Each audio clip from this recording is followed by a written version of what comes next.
வணக்கம் நண்பர்களே, இது பழமையை தேடும் புதுமை விரும்பி. இன்றைக்கி நம்ம கேஸ் ஸ்டவ் ஸ்டாண்டு எவ்வளோ எண்ணெய் கரை படிஞ்சாலும் அதை வித்தின் 10 மினிட்ஸில் எப்படி புதுசு போல் பளபளன்னு ஆக்குறதுன்னு தான் இந்த வீடியோவில் பார்க்க போகிறோம். ஸோ பாருங்கள், எவ்வளோ எண்ணெய் கரை படிஞ்ச எப்படி கருப்பாக இருக்கிறது 10 நிமிஷத்தில் எவ்வளோ சூப்பராக புதுசு மாதிரி மாறிடுச்சுன்னு. ஸோ அது எப்படி பண்ணுறதுன்னு வீடியோக்குள்ளே போய் பார்க்கலாம். ஃபஸ்ட்டு அந்த எண்ணெய் கரை படிஞ்ச ஸ்டாண்டு எடுத்துக்கலாம். இதை நம்ம நார்மலாக கையில் தேய்க்கணுன்னா எப்படியும் ஒரு 1/2 hour ஆகும். ஸோ ஃபஸ்ட்டு ஒரு பாத்திரத்தை எடுத்துக்கிட்டு அந்த ஸ்டாண்ட் அதில் ஃபுல்லாக மூழ்கிற மாதிரி இருக்கணும். அந்த மாதிரி பெரிய பாத்திரமாக எடுத்துக்கலாம்.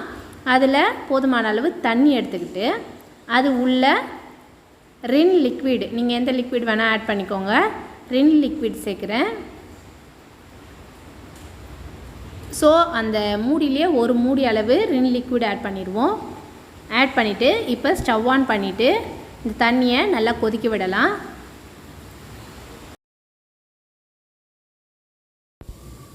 இப்போ தண்ணி கொதிக்க ஆரம்பிக்கும் போது அந்த கேஸ் ஸ்டவ் ஸ்டாண்டை தண்ணிக்குள்ளே நல்லா மூழ்கிற அளவுக்கு வச்சிடலாம்.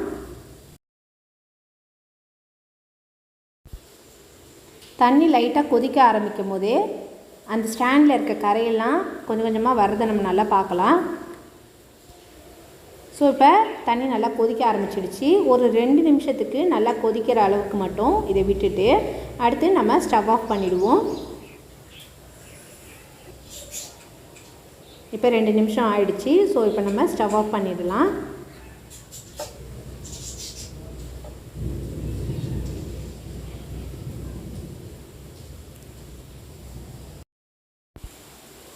ஸோ இப்போ இந்த ஸ்டாண்டை தண்ணியிலேருந்து வெளியே எடுத்து இதை நம்ம க்ளீன் பண்ண ஆரம்பிக்கலாம். ஸோ ஃபஸ்ட்டு என்ன பண்ணுவோன்னா, ஒரு நைஃப் இல்லைன்னா ஸ்பூன் எடுத்துகிட்டு இது மேலே இருக்க கரையெல்லாம் லைட்டாக தேய்ச்சி எடுத்துருவோம். நம்ம ரொம்ப கஷ்டப்பட்டு தேய்க்க வேண்டியதில்லை. லைட்டாக தேய்ச்சி எடுக்கும் போதே அது எல்லாமே வரதை நம்ம க்ளீனாக பார்க்கலாம்.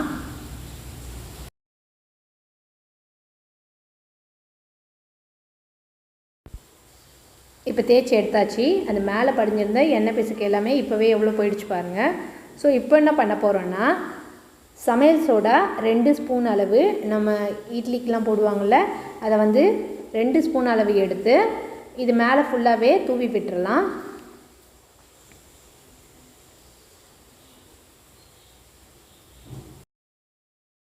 அடுத்து இது கூட பாத்திரம் கழுவுற விம் லிக்விடை ஃபுல்லாக அப்ளை பண்ணிவிடுவோம்.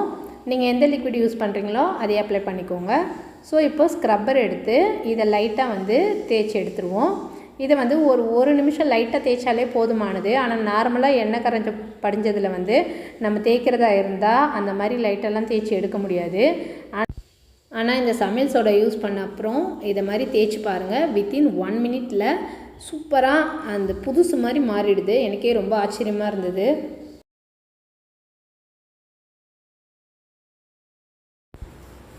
ஸோ இப்போ நல்லா தேய்ச்சாச்சு. இப்போ வாஷ் பண்ணி காட்டுறேன் பாருங்கள் எப்படி பளபளன்னு இருக்குன்னு.